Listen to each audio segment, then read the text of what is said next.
On this channel, $1 Million Made Easy, we love to run numbers for people.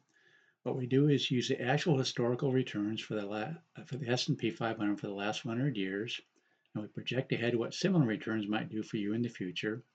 And the resulting numbers are simply a possible range of what may happen in the future. If you want me to run numbers for you, I just ask for three pieces of information: your beginning balance, your monthly contribution, and your desired increase if you want one. And we usually run it for 20 to 45 years. And thanks for watching the channel. I got this request from somebody. They said they're 40 years old and they have, let's see, 550,000 saved up. Good job. They say they can save fortnightly contributions of 1,500. So that would be every 2 weeks, 1,500. I'm just going to do 3,000. They say, could you please run the numbers for 22 to 30 years? I always run it in multiples of 5. So we're going to look at the 20, 25, and 30-year column. And we're going to go ahead and do 1,500 every 2 weeks, which would be 3,000 a month, give or take. Make sure I have this exactly right here. 3,000. Yeah, 15. Okay, so he's 40 years old. And what we do is run the numbers for every single year. If the returns were like each of the years, of course, none of them are going to duplicate it in any exactly, but then give us some kind of a range of what might happen in the future. Again, we're going to be looking at the 20, 25, and 30-year column. I'm going to go ahead and update this. And going to see what the numbers show us.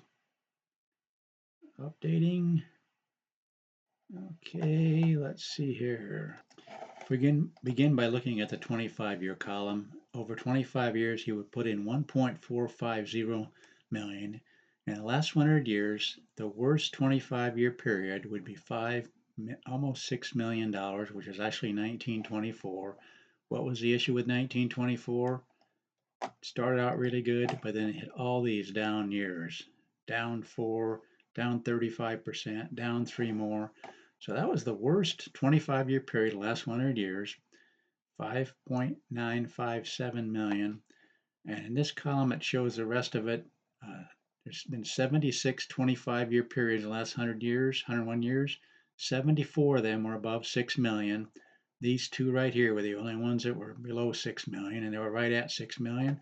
36 times you would have seen 12 million in this column, and 18 times you would have seen at least 18 million. That's for 25 years. Let's go ahead and do the 30-year now. 30-year period. These numbers are going to be even more impressive. Every single time it'll be over 6 million. Why? Because the minimum is 13 million. In fact, let me reset the color codes. Okay, we're looking at the 30-year column now, and there's been 71 30-year periods, and of those, 67 of them you had over 14 million. That's color coded in green. 28 of them you have over 20 million. They're color coded in blue. And believe it or not, 15 times you would have had over 30 million, and they're colored in gold. So that's the 25 and 30-year columns. We also have the 20-year also here. I just want to run the numbers for this individual. That's what we do on this channel. If you want me to run numbers for you, just put it in the comment section. Again, what we ask for is your beginning balance, your monthly contribution, and your desired increase, and we'll go ahead and run the numbers for you.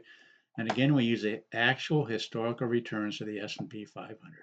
But that's what we love to do for people. Please consider subscribing to this channel if you haven't already. Please let your friends know about this channel, that we will run numbers for them and give them some idea what the future might look like. Again, we look at what the S&P 500 has done in the past and figure it's not going to do much different in the future. Please share the video, like the video, and thanks for watching.